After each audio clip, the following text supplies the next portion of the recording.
Good morning बच्चों नवीन सत्र में नवीन क्लास में एक बार फिर आपका ऑनलाइन क्लासेस में स्वागत है। बच्चों, जैसे कि आप लोग जानते हैं कि लास्ट ईयर भी हमने कोरोना महामारी के कारण ऑनलाइन पढ़ाई की थी, बाद में हमारी स्कूल्स खुली थी, है ना। तो जिस प्रकार आपने पिछले साल हमारा सहयोग किया था और जब हमारी स्कूल ऑन हुई थी, फिर आपने जो हमें टेस्ट दिए, जिस तरीके से आपने रिवीजन दोबारा किया, उसमें जिस तरीके से आपने साथ दे के मुझे रिजल्ट दिया और बहुत अच्छा सा हमने तैयारी करी थी, उसी तरीके से इस साल भी हम लोग वैसे ही पढ़ाई करने जाएंगे और उससे अच्छा ही करने का प्रयास करेंगे। बच्चों, आज मैं आपकी बुक से इंट्रोडक्शन कराती हूँ। आपको पता है कि लास्ट ईयर आप लोगों का कोर्स चेंज हो गया था, 11th का और 9th का। इस साल 12th में भी वापस कोर्स चेंज हुआ है और मैंने एनसीईआरटी कोर्स को लगाया है। बच्चों, ये कोर्स आपके लिए कंपटीशन पढ़ाई के लिए बहुत ही ज़्यादा उपयोगी सिद्ध होगा और बहुत ही इंटरेस्टिंग है। इंटरेस्टिंग से मतलब है कि आपको इसको पढ़ने में बहुत इंटरेस्ट आएगा, क्योंकि इसमें सिद्धांत ना होकर व्यावहारिक बातें हैं जो कि हमारे रोज़मर्रा के जीवन में हम आसपास की राजनीति में देखते हैं। मैंने आपको लास्ट ईयर भी ये बात समझाई थी कि आप पॉलिटिकल साइंस के स्टूडेंट हैं, इस नाते से आपको अपडेट रहना बहुत ज़रूरी है ना। और जैसे न्यूज़पेपर पढ़ना है, न्यूज़ पढ़ना है, विश्व में कहाँ क्या हो रहा है उस पर अपनी दृष्टि को डालना, इसके लिए बहुत विशेष बड़ी बात आपको नहीं करनी है। अभी आप लोग घर पे न्यूज़पेपर आता है, सुबह न्यूज़ पढ़ लीजिए, नहीं तो फिर कोई सा भी एक न्यूज़ चैनल जो भी होता है उस पर आप डेली की न्यूज़ वगैरह देखा कीजिए। उससे आप अपने सब्जेक्ट से जुड़े हुए रहेंगे और अपने सब्जेक्ट में आपको इंटरेस्ट आएगा। तो मैं आज आपका पहले सबसे पहले बुक इंट्रोडक्शन कराती हूँ, क्योंकि सब्जेक्ट इंट्रोडक्शन तो हमारा पहले हो चुका है। हम 11th पास आउट होकर आए हैं, तो हम जानते हैं हमने पॉलिटिकल साइंस लिया और हम आगे क्या कर सकते हैं, हमें क्या करना है ना। ये सब बातें हमारी पिछले साल हो चुकी थी। इस साल जब हम पढ़ने जा रहे हैं तो मैं आपको बुक इंट्रोडक्शन करा रही हूँ। बेटा, आपके इस साल 2 बुक्स आएंगी, एक है समकालीन विश्व की राजनीति और एक स्वतंत्र भारत में राजनीति। अब देखो, समकालीन विश्व राजनीति, विश्व यानी पूरा संसार, वर्ल्ड की क्या राजनीति थी। समकालीन उस समय जिस समय ये बुक लिखी गई थी उस समय की राजनीति है। तो बेटा, अभी तक हमने विश्व में क्या पढ़ा है। और दूसरा है स्वतंत्र भारत में राजनीति, यानी स्वतंत्रता के पश्चात भारत को किस तरीके से नवनिर्माण की आवश्यकता पड़ी, किस तरीके की चुनौतियों का सामना करना पड़ा, किस तरीके के जन आंदोलन हुए, किस तरीके से हमारे सारी बातें हुई, वो सब हम सेकंड बुक में पढ़ेंगे। लेकिन फर्स्ट बुक जो है हमारे समकालीन विश्व की राजनीति। तो समकालीन विश्व की राजनीति हमारे विश्व की राजनीति से एक जुड़ी हुई पुस्तक है, बहुत ही अच्छी पुस्तक है और ये आपके आगे कंपटीशन में प्लस आगे जब आप ग्रेजुएशन करेंगे उसमें आपके लिए बहुत ही सहायक सिद्ध होगी। और आप इसको, मैंने जैसे लास्ट में आपको लोगों को समझाई थी, शुरू से ही साथ चलोगे तो मंजिल पर बहुत अच्छी तरह पहुंच जाओगे। तो अभी भी आपको कदम से कदम मिलाकर स्टेप बाय स्टेप पढ़ना है। थोड़ा पढ़ो लेकिन अच्छा पढ़ो, अच्छा समझो, है ना। लिखने की कला आप में आनी चाहिए, समझ आप लो टॉपिक को और उसको क्लियर करो, ठीक है। वैसे ही अब आज हम फर्स्ट का जो चैप्टर है समकालीन विश्व की राजनीति में, जैसे हम समकालीन विश्व का शीत युद्ध पढ़ेंगे, गुटनिरपेक्षता पढ़ेंगे और सत्ता का केंद्रीकरण कैसे हुआ, अंतर्राष्ट्रीय संगठन कौन कौन से हुए, दक्षिण एशिया में कौन सा दक्षिण एशिया के जो ग्रुप से उनका क्या हुआ, ये सब इस लेसन के अंदर इस जो हमारी भाग है समकालीन विश्व राजनीति में हम लोग पढ़ेंगे। आज हम इसका फर्स्ट चैप्टर उठाते हैं, शीत युद्ध का दौर।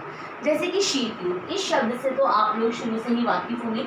शीत युद्ध क्या होता है? Cold war. अगर हम इसको इंग्लिश में देखते हैं तो हम क्या निकालते हैं? कोल्ड वॉर, यानी ठंडा युद्ध। क्या सर्दियों में होने वाला युद्ध? सर्दियों में तो क्या हो रहा है, अभी कोरोना चल रहा है, अभी तो गर्मियाँ हैं, लेकिन सर्दियों में होने वाला युद्ध ऐसा कहेंगे कि हाँ? नहीं बेटा, ऐसा नहीं कहेंगे। शीत युद्ध का अर्थ है, शीत युद्ध का अर्थ है ये ठंडा युद्ध या कोल्ड वार है, जो कि वास्तविक रूप से हथियारों से न लड़ा जाकर मनुष्य के या 2 देशों के मध्य में लड़ा जाता है। आपको पता है 2 वर्ल्ड वार हो चुके हैं, एक तो 1914 से लेकर 1918 तक प्रथम विश्व युद्ध हुआ था और सेकेंड विश्व युद्ध 1939 से लेकर 1945 तक हुआ था।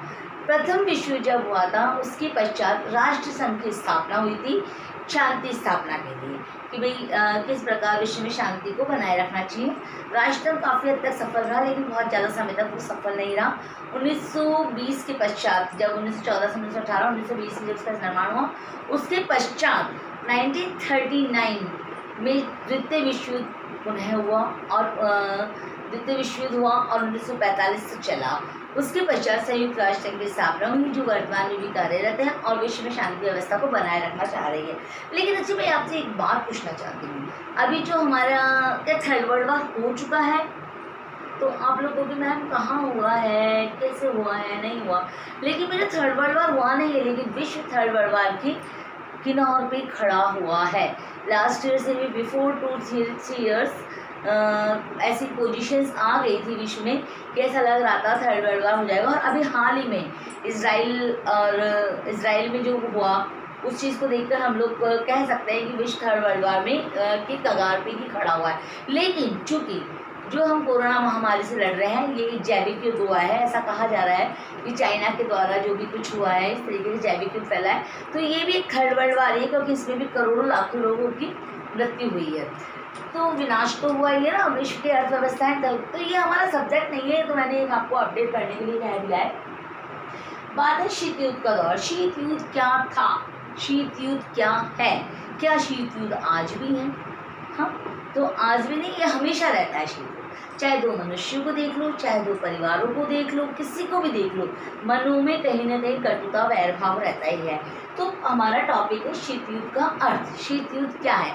शीत युद्ध मनों में चलने वाला युद्ध है। इसको कुछ विद्वानों ने ठंडा युद्ध कहा गया है। ठंडे युद्ध का मतलब ये नहीं है ये ठंडे क्षेत्र में होता है, बल्कि इसका जो युद्ध क्षेत्र होता है, जो इसकी युद्ध भूमि होती है, जो इसकी समर स्थली होती है, समर यानी युद्ध, समर स्थली होती है, वो कहाँ होता है? मनुष्य का हृदय होता है।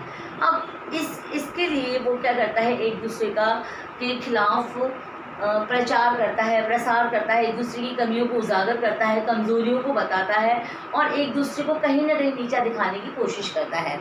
आपको पता है द्वितीय विश्व जब समाप्त हुआ 1939 से 1945 तक वो जब चला था, उसके पश्चात विश्व में दो अर्थव्यवस्थाएं उभर कर सामने आई थी। विश्व में दो बड़ी महाशक्तियां उभर के सामने आई थी। एक महाशक्ति कौन सी थी? एक महाशक्ति थी संयुक्त राज्य अमेरिका और दूसरी महाशक्ति थी सोवियत संघ। ठीक है, संयुक्त राज्य अमेरिका पूंजीवादी अर्थव्यवस्था का पक्षधर थी, जबकि सोवियत संघ जो थी वो साम्यवादी अर्थव्यवस्था की पक्षधर थी। दोनों ही विपरीत विचारधाराएं थी, दोनों ही विपरीत अर्थव्यवस्थाएं थी। विश्व में दोनों महाशक्तियों के रूप में उभर कर सामने आई और इन्होंने क्या चाहा? इन्होंने चाहा कि संपूर्ण विश्व पर इनका ही एकाधिकार हो जाए। हाँ, जैसे अभी आपकी क्लास में दो कंपटीटर होते हैं, फर्स्ट रैंक पर दो पोजीशन होती है और उस पर बढ़ने के लिए दो लड़कियां हैं, वो दोनों कंपटीशन करती हैं कि हम कैसे बढ़े, कैसे करें। तो एक दूसरे को इन लोगों ने भी आगे बढ़ना चाहा। अब सोचो, एक क्लासरूम में तो हम अपने लेसन के आंसर के हिसाब से बढ़ जाते हैं, लेकिन विश्व की राजनीति में किस तरीके से हम अपना प्रभुत्व जमाएं, तो इन्होंने क्या किया? उस समय सभी विश्व के जो देश थे उनको अपनी ओर मिलाने की कोशिश करी, है ना, अपने साथ ज्वाइन करने की कोशिश करी। वही दौर कौन सा था? वही दौर था नव स्वतंत्र राष्ट्रों के उदय का। नव स्वतंत्र राष्ट्र कौन से थे बेटा? नव स्वतंत्र राष्ट्र वे थे जो किसी न किसी गुलामी से आज़ाद हुए थे, जैसे कि कोई उपनिवेशवाद से आज़ाद हुआ था, और उनमें विशेषतः हमारा भारत देश भी था, दक्षिण अफ्रीका के कुछ देश थे, लैटिन अमेरिका के कुछ देश थे। इन जो नए आज़ाद हुए थे ये, तो इनके सामने बहुत बड़ी समस्या आ गई। क्यों? क्योंकि विश्व में सिर्फ दो महाशक्तियाँ थी, एक थी अमेरिका और एक थी सोवियत संघ। इन दोनों के सामने एक समस्या उभर कर सामने आई कि ये सोवियत संघ का साथ दें या संयुक्त राज्य अमेरिका का साथ दें। अब पोजीशन क्या हो गई कि इन सभी राष्ट्रों को अपना आर्थिक विकास करना था और अपने निजी हित के लिए ये दोनों ही राष्ट्रों पर आश्रित थे। किसी एक राष्ट्र की दुश्मनी मोल नहीं ले सकते थे या किसी एक राष्ट्र को ये नाराज़ नहीं कर सकते थे। तब इनमें से इन लोगों ने एक बीच का रास्ता अपनाया, जो नव स्वतंत्र राष्ट्र थे, जिनमें हमारे पंडित जवाहरलाल नेहरू भी थे, यूगोस्लोवाकिया के मार्शल टिटो भी थे। तो इन लोगों ने एक बीच का रास्ता अपनाया, इन्होंने उसको बुडापेस्ट का नाम दिया। इस पूरे चैप्टर में हम बस इसी के इर्द गिर्द की व्यवस्थाओं को पढ़ेंगे कि बुडापेस्ट शीत युद्ध का दौर कितना बड़ा, इस दौर में क्या क्या घटनाएं हुई, क्या क्या घटनाएं घटी और कौन कौन से कारण इसके लिए उत्तरदायी रहे, कौन से प्रमुख संकट इसके लिए आए। तो ये सब चीज़ें हम इस चैप्टर में पढ़ने को जाएंगे और हमें बहुत इंटरेस्ट आएगा, क्योंकि आज तक तो हमने इस विश्व की राजनीति के अलावा हमने केवल ये राष्ट्रीय आंदोलनों के बारे में ही पढ़ा है। पर जब हम विश्व के बारे में देखेंगे तो हम देखेंगे कितनी उथल पुथल, पॉइंट पर, पग पग पर कितनी उथल पुथल होती है। तो अब कुल मिला के आपको शीत युद्ध का अर्थ समझाना था। आज के इस वीडियो का मेरा उद्देश्य सिर्फ आपको एक शीत युद्ध का अर्थ समझाना था। तो शीत युद्ध का क्या अर्थ है? कोल्ड वार, ठीक है। मानव मन में लड़ा जाने वाला, मानव हृदय में लड़ा जाने वाला युद्ध, जो कि पूर्ण रूप से हथियारों से न लड़ा जाकर प्रचार प्रसार के साधनों के द्वारा लड़ा जाता है। इसमें एक देश दूसरे देश को विश्व के सामने कमज़ोर साबित करना चाहता है और इसके लिए वो कुछ ऐसे साधनों को अपनाता है, चाहे वो विकास को लेकर हो, चाहे वो उस पर कीचाशाटी करके हो, चाहे वो उस अर्थव्यवस्था की कमज़ोरियों को लेकर हो, तो उसको बताना चाहता है। कुल मिला के मनुष्य के मनों में लड़ा जाने वाला शीत युद्ध है, जिसको हम छल कपट, इसके साधन क्या है? छल कपट, प्रचार प्रसार, ये सब इसके साधन हैं। और ऐसा ही अमेरिका ने सोवियत संघ के खिलाफ किया था। और बेटा ये शीत युद्ध का जो दौर है ना, ये कब तक चला था? 1945 से शुरू होकर मोस्टली वैसे तो 1990 तक चला था, लेकिन जहाँ तक हम मानते हैं, मैंने आपको पहले ही बताया था कि पॉलिटिकल साइंस एक ऐसा सब्जेक्ट है वहाँ पर हम अपने विचारों का प्रकटीकरण भी कर सकते हैं। तो जहाँ तक हम मानते हैं शीत युद्ध का दौर कभी ख़त्म नहीं होता है, क्योंकि जो दो देश होते हैं उनमें अगर एक बार कटुता आ जाती है तो वो कटुता, वो मलिनता उनके मन में रहती है। परंतु जो हमारा राष्ट्रीय अंतर्राष्ट्रीय संगठन बना संयुक्त राष्ट्र संघ, वो इस दौर पे काफ़ी हद तक सफल रहा है कि उसने थर्ड वर्ल्ड वार को आज तक रोका हुआ है। आज तक थर्ड वर्ल्ड वार हुआ नहीं है, क्योंकि अगर थर्ड वर्ल्ड वार होगा तो विश्व फिर दोबारा किसी युद्ध के काबिल नहीं रहेगा, वो परमाणु युद्ध होगा, शायद सब कुछ समाप्त हो जाएंगे। इसीलिए जैविक युद्ध शुरुआत हो चुकी है, जो कि हम पिछले 1.5 साल से जैविक युद्ध लड़ रहे हैं। तो समझ में आ रहा है आप लोग? जहाँ तक मैं समझती हूँ आप लोग ही समझ ही गए होंगे शीत युद्ध का क्या अर्थ होता है, शीत युद्ध किसे कहते हैं। आप लोगों ने बुक्स कलेक्ट कर ली होगी, नहीं करी हो तो प्लीज़ डाउनलोड कर लीजिएगा। पर स्टडी अब अपनी रेगुलर चलेगी। आज पहली क्लास थी इसलिए मैंने बहुत शॉर्ट क्लास ली है। आगे से हम लोग एक एक टॉपिक को क्लियर करते हुए चलेंगे। दैट्स ऑल, क्लास ओवर होती है।